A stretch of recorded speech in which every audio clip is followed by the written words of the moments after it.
വസതിയിൽ പണം കണ്ടെത്തിയ സംഭവത്തിൽ ജഡ്ജി യശ്വന്ത് വർമ്മയെ ഇംപീച്ച് ചെയ്യാനുള്ള നടപടികൾ കേന്ദ്ര സർക്കാർ ആരംഭിച്ചു. ലോക്സഭയിലെയും രാജ്യസഭയിലെയും പ്രതിപക്ഷ എംപിമാരുടെയും പിന്തുണ തേടി ജസ്റ്റിസ് വർമ്മയെ ഇംപീച്ച് ചെയ്യാൻ സുപ്രീം കോടതി ശുപാർശ ചെയ്തിരുന്നു. സിബി ജോസഫ് വിവരങ്ങളുമായി ചേരുകയാണ്. സിബി, തീപിടുത്തത്തെ തുടർന്നുള്ള പരിശോധന അഗ്നിശമന സേനയുടെ പ്രവൃത്തിയിലാണ് ഇത്തരത്തിൽ വലിയ രീതിയിലുള്ള പണം അദ്ദേഹത്തിൻ്റെ വീട്ടിൽ കണ്ടെത്തിയത്. ഇതിലുള്ള നടപടി ഇംപീച്ച്മെൻറ്റ് അത് അത്യപൂർവമാണ്.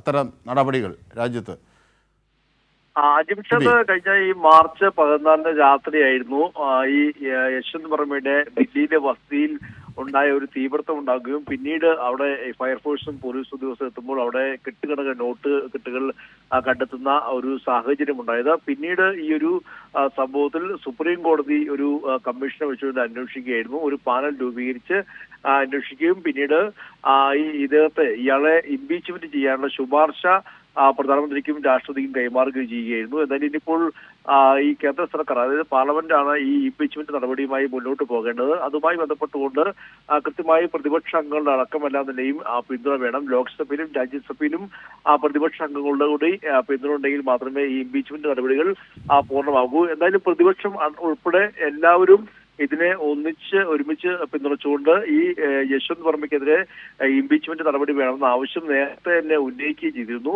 ആ ഒരു പശ്ചാത്തലത്തിൽ ഇനിയിപ്പോൾ വരുന്ന ഈ മൺസൂൺ സെക്ഷനിൽ ഇംപീച്ച്മെന്റ് നടപടി ചെയ്യാനുള്ള രീതിയിലേക്ക് കാര്യങ്ങൾ ത്വരിതഗതിയിൽ മുന്നോട്ട് പോവുകയാണ്. ഇത് അനുസരിച്ച് ലോക്സഭയിലെയും രാജ്യസഭയിലെയും അംഗങ്ങളുടെ പിന്തുണ ഒരു സമവായം ഉണ്ടാക്കാൻ ശ്രമിക്കുകയാണ് സർക്കാർ.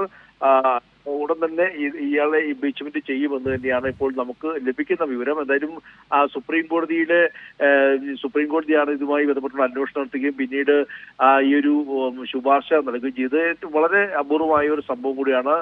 പ്രത്യേകിച്ച് ഈ ഒരു ദൃശ്യങ്ങൾ, ഈ പണം കണ്ടെത്തിയ ദൃശ്യങ്ങൾ ഉൾപ്പെടെ സുപ്രീം കോടതിയാണ് അന്ന് അത് പുറത്തുവിടുകയും സുപ്രീം കോടതിക്കാണ് അന്ന് ഈ പണം ഉൾപ്പെടെയുള്ള ദൃശ്യങ്ങളൊക്കെ ലഭിക്കുകയും ചെയ്തത്.